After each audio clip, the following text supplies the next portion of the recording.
Muy buenas tardes, bienvenidos a esta clase sobre psicobiología del sueño. Vamos a comenzar. Este es un tema que seguramente les va a interesar porque ustedes son, igual que con las otras unidades que hemos tenido, usuarios. Entonces muchas de las cosas de las que van a escuchar el día de hoy son cosas que o ya han vivido de primera mano o seguramente también ya las habían investigado, las habían escuchado en algún documental, en alguna película. Entonces vamos a comenzar. Primero, no sé si habían considerado que la tercera parte de su vida se la pasan dormidos. Esto suena un poco fuerte cuando lo escuchamos la primera vez, pero vaya, no es un dato extraño. La tercera parte, es decir, normalmente estaremos durmiendo alrededor de 8 horas al día, por lo que una tercera parte del día estamos dormidos.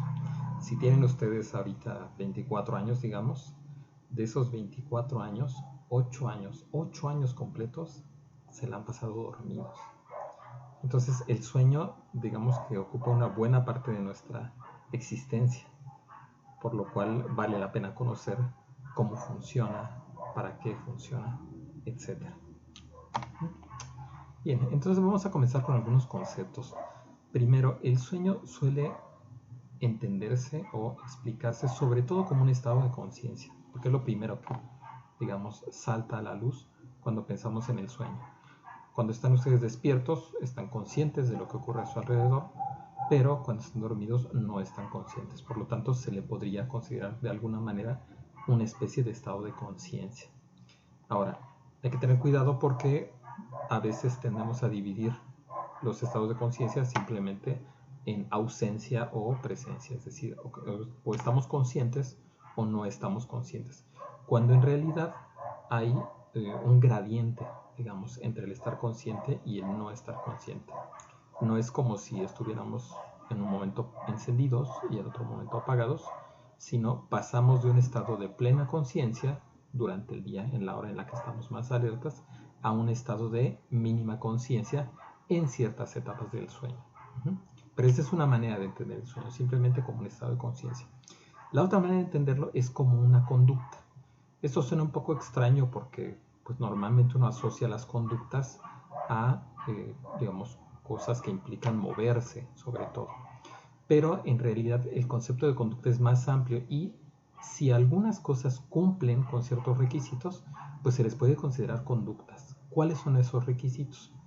Primero, tiene que ser algo que la persona hace, digo, la persona o el sujeto, porque los animales presentan conductas, pues tiene que ocurrir más de una vez, es decir, tiene que ser algo que se repite.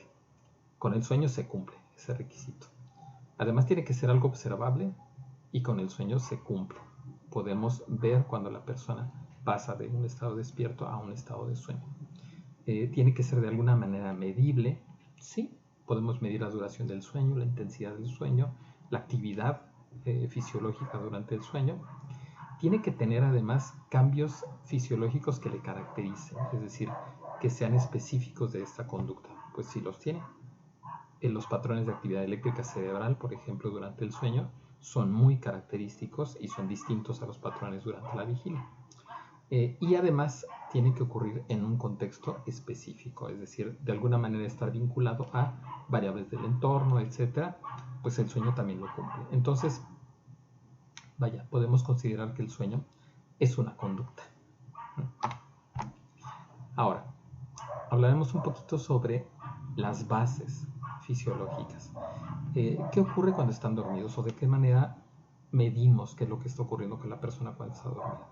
Bueno, hay cuando menos 3 técnicas que podríamos utilizar, aparte por supuesto de, digamos, las estrategias que tienen que ver con la observación propiamente. Hay técnicas fisiológicas que nos permiten saber qué está ocurriendo, qué cambios ocurren con la persona mientras está dormida. Las 3 técnicas que más se utilizan son la electroencefalografía, es decir, a través de un aparato que lo que hace es medir la actividad eléctrica que está ocurriendo en el cerebro. Esta no se mide de manera directa, es decir, no le ponen a la persona electrodos conectados al cerebro, sino se colocan electrodos sobre el cuero cabelludo para que de alguna manera la actividad eléctrica que está en el cerebro por debajo del cráneo se pueda llegar a registrar. Esto con unos superamplificadores se puede hacer. Además tenemos los electrooculogramas, con los cuales podemos registrar los movimientos oculares. Se colocan electrodos alrededor de los ojos que nos permiten medir cómo se están moviendo los ojos. Esto puede ser en vigilia o en el sueño también, por supuesto. Y la otra técnica es el electromiograma, que lo que registra es la actividad muscular.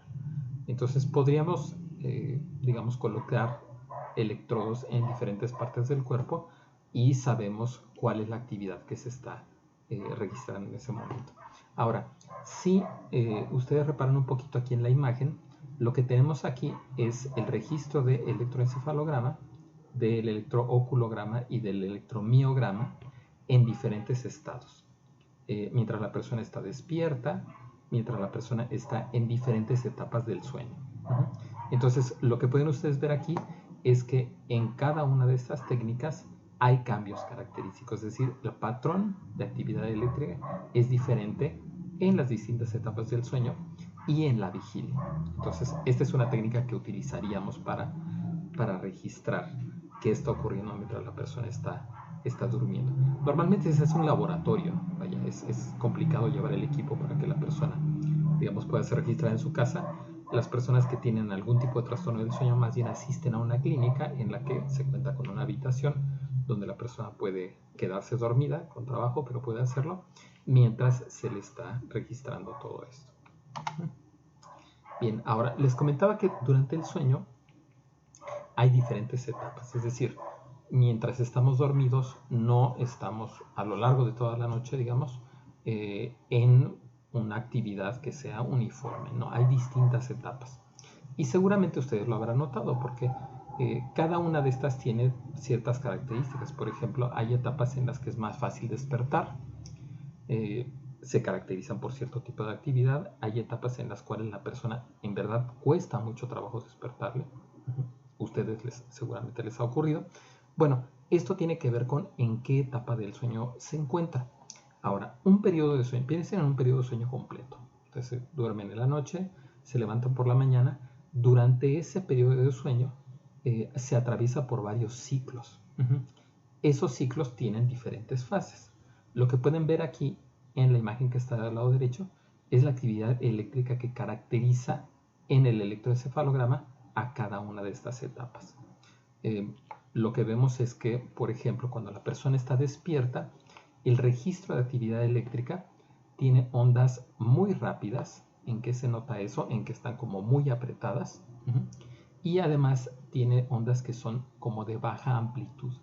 ¿En qué se nota eso? En que son pequeñitas. Esta es la actividad en la primera línea que caracteriza a la actividad cuando la persona está despierta, la actividad eléctrica. Ahora, cuando la persona se duerme, ven que hay un cambio. Las ondas se hacen más lentas, es decir, más separadas, y además se hacen más amplias. Ahora, a partir de la velocidad de las ondas y de su amplitud, pues ese tipo de actividad se caracteriza o se define con diferentes nombres, ¿no? Actividad alfa, actividad beta, actividad teta, actividad delta, etc. Y eso nos permite medir, digamos, en qué etapa del sueño se encuentra una persona o si hay algún componente que esté afectado. Es decir, si la actividad relacionada con cierto tipo de frecuencia, por ejemplo, no se presenta con la misma intensidad con la que se presenta en una persona sana, bueno, pues podríamos estar frente a un trastorno del sueño. Ahora, hay actividad eléctrica distinta en las distintas etapas del sueño, pero durante la noche no pasamos, digamos, una sola vez por esas etapas, sino que pasamos por varios ciclos, que cada uno incluye esas etapas. Eso lo pueden ver en la imagen que tienen a la izquierda. Aquí lo que vemos es cómo pasamos de estar despiertos a la fase 1, a la fase 2, la fase 3 y la fase 4 del sueño, digamos, más profundo en cierto sentido. Y cuando vamos de regreso a la fase 3, a la fase 2, ya no regresamos a estar despiertos. Es decir, durante la noche no, estamos despiertos, dormidos, no. Es como si cayéramos en un sueño profundo y luego regresáramos, pero no hasta estar despiertos, sino un poco antes. Y esos regresos se acompañan de una actividad muy característica que se llama el sueño de movimientos oculares rápidos. O por sus siglas en inglés REM, de Rapid Eye Movement. ¿Cómo pueden notar que alguien está en esas etapas? Cuando la persona mueve los ojos. Ustedes seguramente, digo, no se han visto ustedes, pero han visto a alguien que está dormido y que los ojos se le están moviendo mientras está dormido. Bueno, eso es porque está en la etapa de movimientos oculares rápidos. Esa etapa vamos a hablar de ella un poquito más adelante, pero se caracteriza, por ejemplo, porque la persona pierde el tono muscular. Eso es lo que ven aquí marcado de rojo. Es decir, la persona no puede moverse, es cuando está más relajado. Cuando, pues sería propiamente cuando descansan los músculos. Ustedes si han visto perros o gatos, uno puede notar en qué etapa del sueño están por la posición que tienen mientras están dormidos, ¿no? Ustedes ven a los gatos dormidos y sentados, es decir, mantienen el tono muscular. Quiere decir que todavía no están en la etapa del sueño en la cual se pierde este tono o en la etapa de movimientos oculares rápidos. Pero si ustedes ven un gato dormido que está acostado, totalmente acostado, puede estar en la etapa de movimiento, o más bien, solo cuando está acostado puede llegar a esa etapa.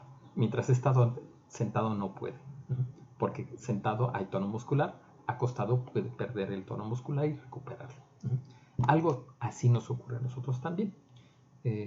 Seguramente han experimentado esa sensación de caerse en algún momento cuando se están quedando dormidos, como si les quitaran el piso. Bueno, ¿por qué ocurre eso?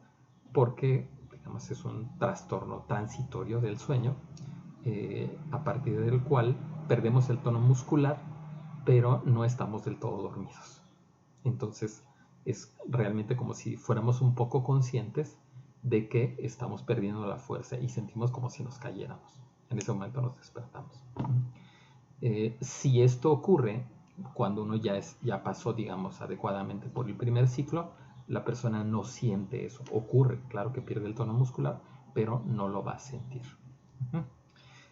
Entonces, de aquí que sacamos, hay diferentes etapas y además hay varios ciclos durante una noche de sueño. Ahora, el sueño lo podemos explicar a partir de diferentes tipos de ciclos. Algunos ciclos ocurren, digamos, una vez al día, cada 24 horas, y hay otros ciclos que ocurren más de una vez al día. A los que ocurren una vez al día es a los que llamamos ciclos circadianos. Y el término circadiano quiere decir cerca de un día. ¿Cuáles son, por ejemplo, el ciclo de estar despierto y dormido? Esto es algo que nos ocurre más o menos cada 24 horas. Tenemos un periodo en el que estamos despiertos y un periodo en el que estamos dormidos. También no es el único cambio que ocurre esto de sueño y vigilia. También hay cambios, por ejemplo, en los niveles de alerta. Estamos más alertas en cierta parte del día, menos alertas en otra parte del día. Hay cambios en nuestra temperatura. Su temperatura se modifica, por ejemplo, durante la noche. Y esto seguramente lo han notado cuando se quedan despiertos más tiempo del que normalmente están. Y entonces a la hora que se duermen les cuesta trabajo, digamos, mantenerse calientes. Uno tiene más frío. ¿Por qué? Porque estamos comenzando el ciclo de sueño más tarde de lo que deberíamos. Hay cambios en la función de los riñones también, hay cambios en la liberación de hormonas. Hay hormonas que se liberan más bien durante el periodo que la persona está dormida, por ejemplo la hormona de crecimiento, razón por la cual los niños duermen tanto tiempo, los adolescentes duermen tanto tiempo y la gente grande tiende a dormir cada vez menos tiempo. Digamos que ya no se requiere tanto de algún tipo de procesamiento asociado al sueño, por lo tanto no se requiere de tanto tiempo de sueño. ¿Qué regula estos ciclos? Hay un sistema que conecta a la retina con unos núcleos que se encuentran en el hipotálamo. Del hipotálamo ya seguramente han leído, que son núcleos del cerebro que regulan ciertas funciones automáticas del cuerpo, como el mantenimiento de la temperatura, el mantenimiento de los niveles adecuados de sales, etc. Y también el mantenimiento de la vigilia y el sueño.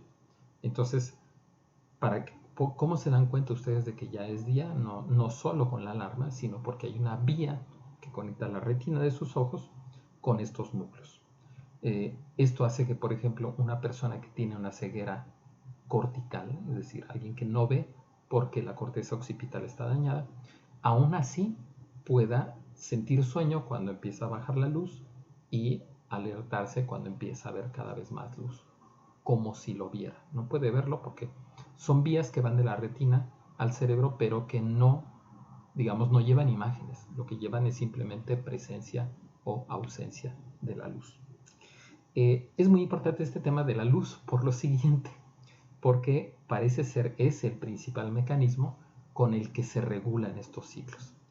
Hay experimentos, eso lo pueden ver aquí en la imagen de la izquierda, que lo que han mostrado es que cuando experimentalmente se impide que una persona sepa si es de día o de noche. Imagínense a alguien que lo tienen durante algún tiempo en un espacio cerrado en el que la luz es constante a lo largo de todo el día.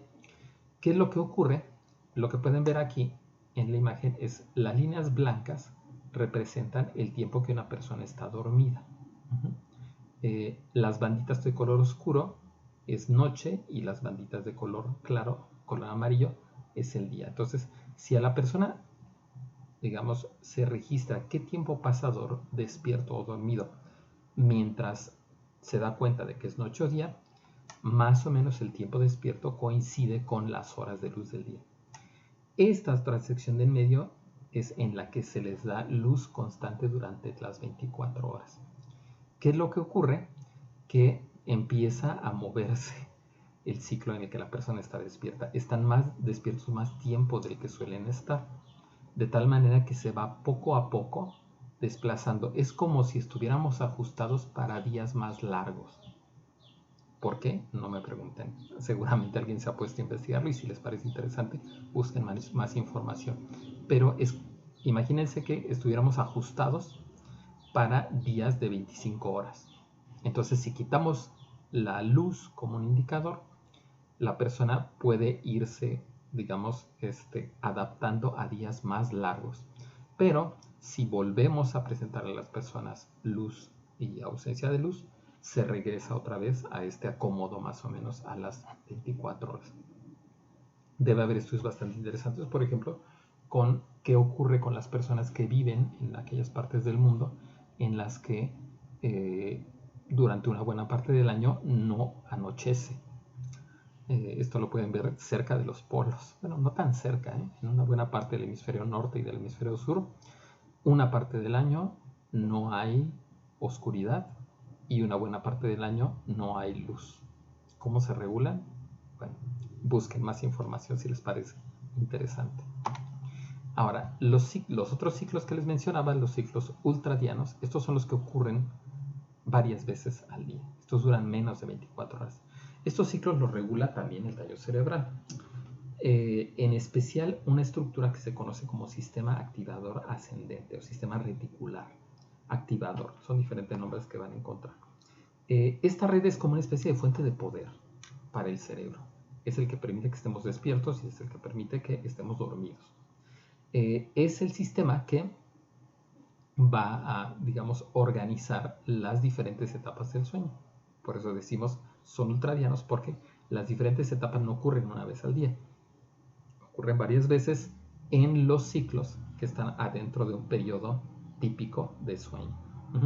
Ahora, del sistema reticular, pues es una red bastante compleja en la cual hay estructuras específicas que se relacionan con la activación durante la vigilia, la pérdida del tono muscular o la presencia de tono muscular, los movimientos oculares rápidos que caracterizan al sueño. En este sistema están las células, vamos a hablar un poquito más adelante de la química, pero están las células que regulan el sueño de movimientos oculares rápidos. Las que tienen que ver con acetilcolina o que funcionan con acetilcolina son las que promueven que haya los periodos de movimientos oculares rápidos, y las células que inhiben estos periodos son las que funcionan con histamina, con noradrenalina y con serotonina. Ven ahí en la imagen a dos de los investigadores a los que les debemos más sobre el conocimiento de estas estructuras, Giuseppe Moruzzi y Horace Magun, que los pueden encontrar en cualquier texto al respecto. Ahora, el sueño no es constante a lo largo de la vida. Ustedes pueden notarlo, que el tiempo que la gente duerme, no solo el tiempo que la gente duerme, sino también los ciclos que caracterizan al sueño y las proporciones dentro de los ciclos, todo eso cambia a lo largo de la vida. El sueño, digamos, funciona ya con una sincronía adecuada desde alrededor de los 4 meses de edad. Y a lo largo de la vida lo que van a ver es que la persona duerme cada vez menos. Pero cuando hay cambios en la proporción de las etapas del sueño, puede también aparecer algunos trastornos, por ejemplo, como la somnolencia diurna. La persona suele, además de dormir en la noche durante menos tiempo, pero también suele tener más sueño durante el día. Esto caracteriza a la gente más grande, ¿no? Seguramente ustedes, si tienen a sus abuelos o bisabuelos, incluso algunos, verán que sí duermen menos tiempo durante la noche, pero también prefieren tomar más de una siesta a veces durante el día. Eso se llama somnolencia diurna. En la imagen ven cómo la proporción del sueño a lo largo de la vida, esta línea horizontal marca el paso de los años, y la proporción del sueño que no es de movimientos oculares rápidos en color oscuro, el sueño que tiene movimientos oculares rápidos y vigilia para componer las 24 horas del día van cambiando, ¿sí? Los bebés duermen mucho tiempo. En el nacimiento, por ejemplo, ustedes ven en este momento una parte de sueño sin movimientos oculares rápidos, una buena parte de sueño sin movimientos oculares rápidos y una parte en la que están despiertos. Es como si 2/3 partes del día los bebés estuvieran despiertos. Esto va a ir bajando poco a poco, cada vez está uno despierto más tiempo y cada vez hay menos periodos de movimientos oculares rápidos también. Eso va ocurriendo como cambios con el paso de la edad. ¿Cuánto tiempo tiene que dormir la gente? Pues bueno, hay discusiones ahí al respecto, pero digamos que para la edad que tienen ustedes, el periodo óptimo debería andar entre las 8 y las 10 horas. Pregúntense cuántas horas son las que suelen dormir. Ese es el periodo ideal. ¿Se puede dormir un poco menos? Sí. ¿Tiene consecuencias? Depende de, digamos, qué tan organizada sea la persona, depende de su actividad, etc. Uno de los capítulos que tienen por ahí para revisar es el del libro de John Pinnell. Y en ese capítulo hay una característica interesante, que es que el autor, mientras estaba escribiendo el capítulo, se sometió a sí mismo a un proceso de reducción de las horas de sueño para ver qué pasaba. Su pregunta era, ¿puede uno dormir menos tiempo y ser funcional? La respuesta es que sí se puede. ¿En qué circunstancias? Lean el capítulo y también lean ahí todo lo que fue experimentando el autor. Recuerden, es el capítulo de sueño del libro de Pinnell. Pero si no empiezan a leerlo, cuando menos traten de dormir alrededor de 8 horas diarias. El sueño cambia entre las especies. Hay especies que duermen mucho tiempo, sobre todo los depredadores, y hay especies que duermen poco tiempo, sobre todo los animales que son presas. Seguramente han visto que los gatos, si tienen gatos en casa, duermen 2/3 partes del día. Los leones duermen muchísimo tiempo. No creo que tengan una jirafa en casa, pero las jirafas duermen poco tiempo. Los animales que son presas de otros suelen dormir poco tiempo porque necesitan estar alertas durante más tiempo. Incluso en algunas especies marinas, como por ejemplo los delfines, el sueño tiene características muy especiales. Duermen una parte del cerebro durante cierto tiempo y otra parte del cerebro durante otro tiempo. Es como si estuvieran siempre despiertos, al menos con una parte del cerebro. Ahora, ¿qué ocurre cuando este sistema no funciona pues del todo bien? Hay trastornos del sueño. De todos los trastornos del sueño, el más común es el insomnio. La persona duerme menos tiempo del que dormía normalmente. Ahora, hay estudios interesantes sobre el insomnio, que tienen que ver con cuáles son sus determinantes. Parece ser que hay determinantes de tipo genético, pero parece ser que hay un componente muy interesante que tiene que ver con personalidad. No recuerdo los autores, pero alguien hizo un estudio en el que compararon el tiempo que dormía un grupo de personas que se quejaban de insomnio y un grupo de personas que no tenían quejas sobre las horas que dormían. Y sorpresivamente lo que se encontraron es que no había diferencias significativas. Es decir, ambos grupos dormían más o menos lo mismo. Simplemente lo experimentaban de una manera distinta. Cuando un paciente se queja con el médico diciéndole es que prácticamente no duermo, en realidad sí duerme. Una persona que prácticamente no durmiera tendría trastornos muy graves. De hecho, uno de los insomnios más severos se conoce como insomnio terminal, y es así, como una enfermedad terminal. Una persona que deja de dormir y pues después de un periodo relativamente corto, que puede ser alrededor de un mes, muere. Entonces, muchas veces la gente que se queja de insomnio más bien es porque no descansa. No es que no duerma, sino hay una alteración por ahí en algún ciclo o en alguna etapa del sueño que hace que el descanso sea menor. No es tanto que no duerman, sino simplemente sienten que no durmieron. Y a lo mejor les ha pasado alguna vez a ustedes. Saben que durmieron un buen tiempo, pero se sienten como si no hubieran descansado en absoluto. La somnolencia diurna es otro trastorno que implica que la persona tiene sueño durante el día, en horas en las que normalmente tendría que estar, digamos, completamente alerta. Esto suele ser una consecuencia de que no se completan adecuadamente los ciclos de sueño.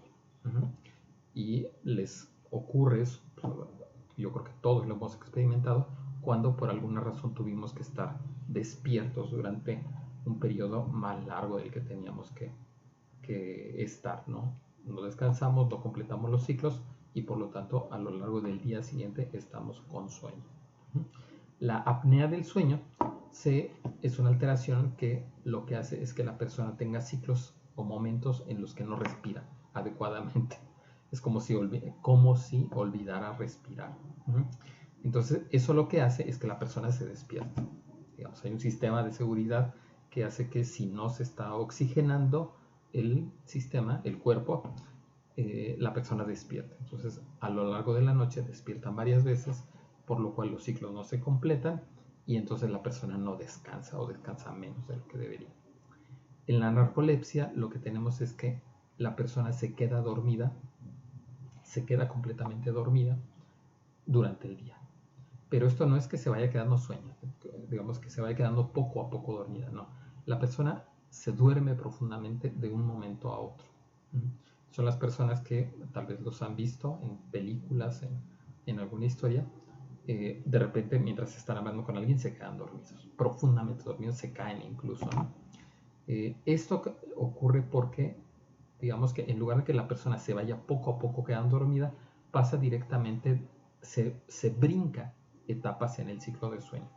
Es como si pasara directamente de la vigilia imagínense, a la etapa de sueño de movimientos oculares rápidos, en la que no hay tono muscular, sin pasar por el ciclo completo.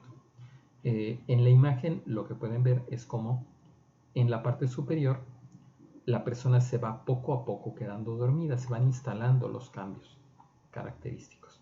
Y en la imagen de abajo lo que vemos es como una persona puede quedarse profundamente dormida de un momento a otro.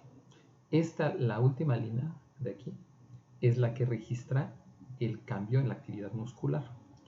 En alguien que se va quedando dormido poco a poco, va poco a poco disminuyendo. Pero en alguien con narcolepsia, simplemente es como si le cortaran los hilos a una marioneta. Se quedan profundamente dormidos.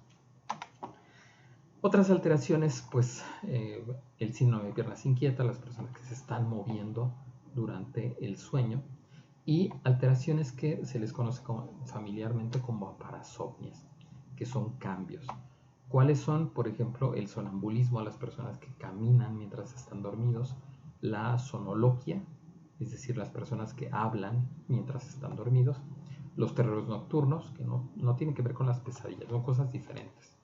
Espero que no les haya tocado, pero una persona que despierta después de un terror nocturno despierta sumamente asustada y tarda mucho tiempo en recuperar, digamos, la tranquilidad y la conciencia de que está despierto y de que solo fue un sueño.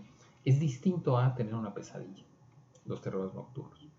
Normalmente son cosas que ocurren en una etapa del desarrollo y después poco a poco van desapareciendo. También hay, digamos, toda una familia de desórdenes porque los ritmos circadianos no funcionan bien. Puede haber alguien que, por ejemplo, como les comentaba hace un momento, imagínense alguien que el sistema que va de la retina a aquellos núcleos que regulan el sueño y vigilia no funciona. ¿Qué pasaría? Podría poco a poco irse desfasando. Es como si no detectara la luz para estar despierto, ni detectar la ausencia de luz para estar dormido. Y entonces eso puede hacer que los ciclos vayan moviéndose. La persona duerme menos de lo que debería y está despierta menos del tiempo que debería, o comienzan a tener ciclos más largos. Estas cosas se presentan también con bastante frecuencia en quienes tienen que estar despiertos por cuestiones, por ejemplo, de trabajo durante periodos que no son normales, ¿no? Piensen en quienes trabajan con los médicos que trabajan 24 horas, los policías que trabajan 24 horas continuas. Bueno, pues presentarán algún tipo de desorden también. Además de los youtubers que se quedan despiertos para cumplir con algún reto. Bien, ahora, ¿para qué funciona el sueño? ¿Para qué dormimos? Bueno, esto lo sabemos en gran parte a partir de cuestiones experimentales. Durante mucho tiempo se ha averiguado esto, sobre todo con animales de otras especies, qué ocurre en ausencia de sueño. Y lo que hemos visto es que cuando a un animal se le priva de las etapas en las cuales la actividad eléctrica se caracteriza por ondas lentas o estas fases de sueño de ondas lentas, despiertan muy cansados. Sobre todo, el cansancio se refleja de manera cognitiva. No es tanto un cansancio corporal, sino la persona está menos alerta, su capacidad para resolver problemas disminuye. Es como si durante esa etapa fuera cuando el cerebro está descansando. El cuerpo, por supuesto, descansa también, pero además el cerebro descansa. Piensen en toda la actividad que está llevando a cabo durante el día. No es extraño que algo que caracteriza al estar dormido sea cerrar los ojos.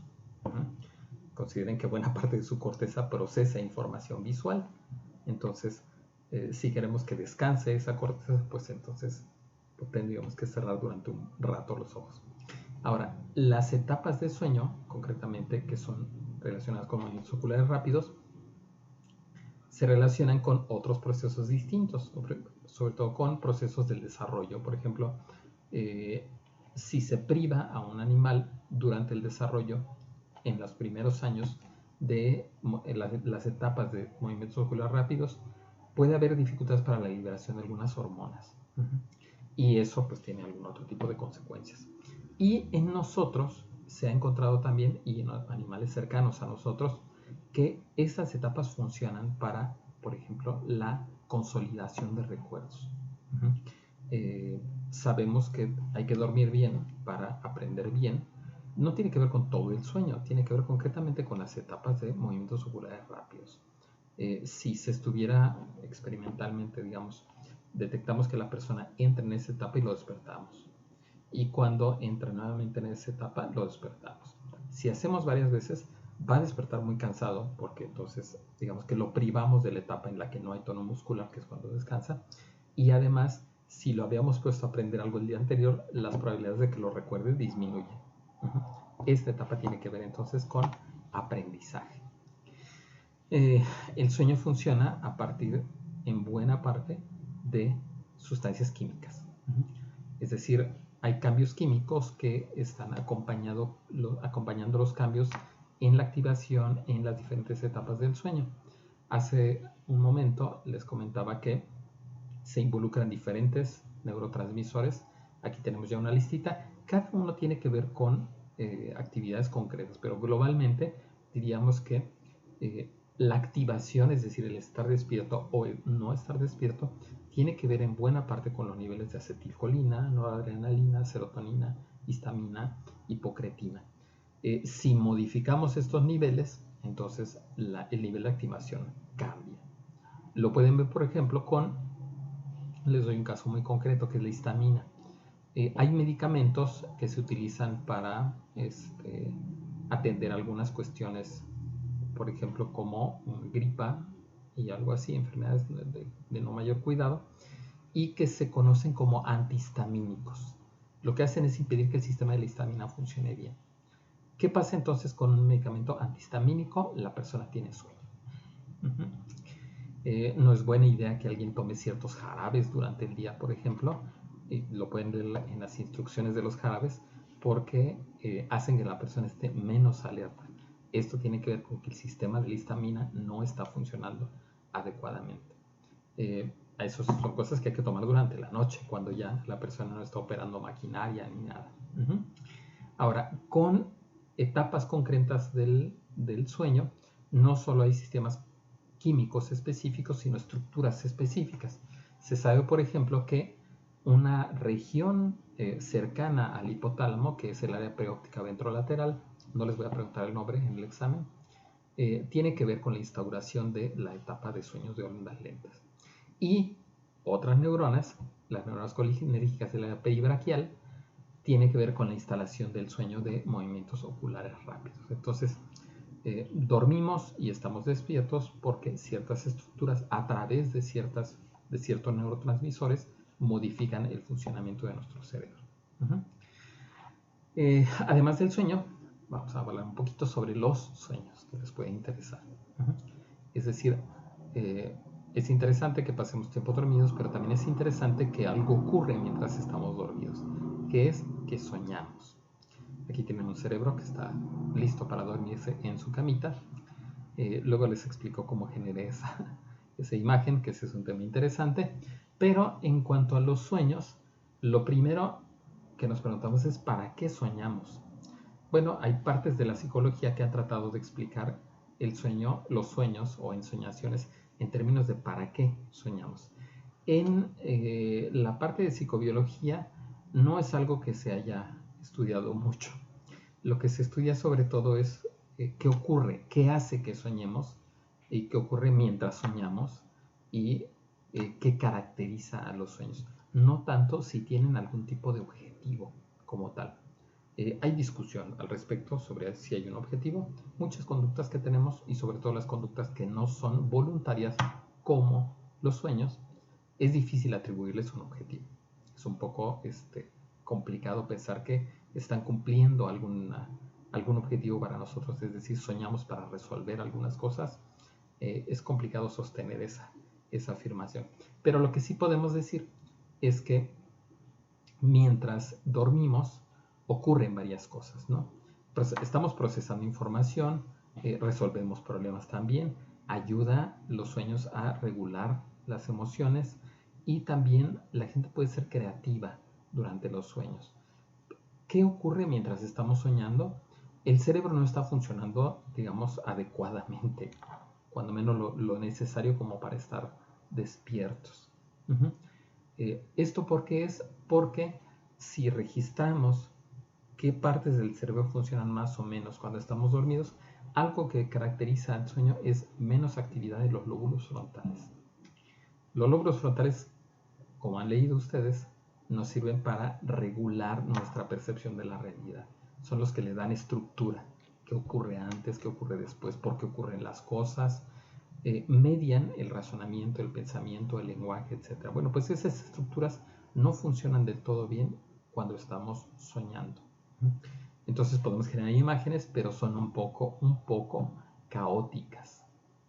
No quiere decir que no podamos hacer algo con esas imágenes. Seguramente ustedes recuerdan algunos sueños que pueden ser muy extraños, en los que, por ejemplo, la persona dice, estaba en la escuela, pero al mismo tiempo que era la escuela, era la casa donde vivo. Pues sí. O estaba con cierta persona, pero era esa persona y otra persona al mismo tiempo. Sí, ese tipo de superposiciones pueden ocurrir durante el sueño. ¿Por qué? Porque quien se encarga de organizar la realidad, que son los lóbulos frontales, no está trabajando en ese momento. Dicho eso, también a veces podemos resolver problemas durante el sueño. Algunos ejemplos son, o más bien un ejemplo concreto, es el de el investigador ruso que descubrió, digamos, o vislumbró o resolvió el problema de la organización de los elementos mientras estaba dormido. Es decir, soñó una manera de organizarlos. Se despertó y dijo, esto se tiene que resolver así, ya sé cómo. Y a eso le debemos eso que seguramente les quitó el sueño durante la preparatoria, que es la tabla periódica de los elementos. Eso lo soñó Mendeleev. A veces nos ocurre también a nosotros, ¿no? Tenemos algún problema, lo dejamos un poco de lado y a veces despertamos a medianoche y decimos, ya sé cómo resolverlo.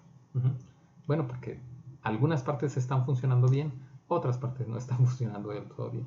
No todo el tiempo ocurre, pero puede pasar esto mientras alguien está dormido. ¿Qué caracteriza a los sueños? Eso lo podemos investigar bastante bien y es, por ejemplo, si despertamos a las personas mientras están en la etapa de movimientos oculares rápidos, podríamos ver o tener buena información de que están soñando. La gente que se despierta en ese momento suele decir, estaba soñando tal cosa. Entonces, alguien se dedicó a experimentar eso, despertó a la gente mientras estaban en esa etapa y fue registrando qué era lo que referían haber estado experimentando. Por supuesto que toda la gente reporta experiencias visuales, ¿no? Es decir, los sueños son sueños esencialmente visuales. Por supuesto, excepto en la gente que nace ciega. Alguien que nace ciego no va a soñar imágenes, va a soñar en las otras modalidades perceptuales. También con frecuencia escuchamos cosas durante el sueño. Excepcionalmente, esto es menos frecuente, hay eventos que se relacionarían con el sistema vestibular. Esto, por ejemplo, como sentirse mareado, sentir que está uno inclinado de cabeza, etc. Esto no es muy frecuente. Cambios en la temperatura tampoco son frecuentes. Y lo menos frecuente son experiencias que tengan que ver con el tacto, con sabores o con olores. Es muy raro que las personas sueñen que algo tenía cierto olor. Es bastante raro, pero puede ocurrir. Ahora, si tienen a alguien ciego, estas proporciones cambiarán. Si tienen a alguien sordo, esto cambiará también. Y tenemos también el contenido emocional de los sueños. Y aquí están desde los sueños que nos hacen sentir muy bien, seguramente alguna vez lo han experimentado, hasta aquello que consideramos una pesadilla. Pesadilla, el término pesadilla tiene que ver con pesado. Seguramente la gente que cenaba mucho y tenía algún sueño desagradable pensaba que era la comida, el volumen de comida, la cantidad de comida lo que había hecho que soñara eso, como si le hubiera caído pesada, y de ahí viene el nombre de pesadilla. En cada lengua tiene el nombre es diferente. En inglés las pesadillas se llaman nightmares, que en español sería como la yegua de la noche. Pero probablemente también los significados tengan que ver con algún tipo de opresión. Tanto la pesadilla como la yegua de la noche, etcétera, tienen que ver con que la persona se siente como paralizada. Siente miedo y no puede hacer nada. ¿Por qué? Porque es esa especie de parálisis que también caracteriza a muchos sueños. Ustedes dicen, soñé que estaba corriendo pero no avanzaba. Eso ocurre en buena parte porque cuando estamos en la etapa en la que estamos soñando, no hay tono muscular. Es decir, la actividad muscular está al mínimo. Por lo tanto, nuestra capacidad de imaginar que nos movemos está radicalmente disminuida. Algún día platicaremos más con detalles. Entonces, pero sí, la gente con frecuencia reporta que sentía algo mientras estaba soñando, ¿no? ¿Con qué frecuencia? Una buena parte son sueños que generan ansiedad. Les pongo aquí una imagen de una serie que hace un director norteamericano, David Lynch, que se llama Los Conejos, y es sobre una familia de conejos, y es Si pueden verla en algún momento, para mí es una magnífica manera de ilustrar una pesadilla. Es bastante terrorífica, no hay sangre, nada de eso, pero es algo sumamente incómodo, inquietante. Véanla, es como esta imagen. También a veces las personas reportan sensaciones de sorpresa, sensaciones de alegría, de tristeza, menos frecuente, pero puede pasar, sensaciones de vergüenza. Entonces, dentro del sueño pueden ocurrir muchas cosas. Por ahí hay un articulito en la revista Saber Más que tengo sobre qué ocurre cuando estamos soñando. Se los recomiendo, es muy pequeño y les puede dar algunas ideas, incluso de cómo pueden ustedes darle cierto contenido a sus sueños. O sea, uno puede influir un poco en lo que sueña. Y con eso terminamos. Por ahora revisen los textos. Si tienen algún comentario, pues me escriben. Y por ahí les voy a dejar un pequeño cuestionario que tiene que ver con lo que acabamos de platicar ahorita. Que la pasen bien y hasta el próximo video.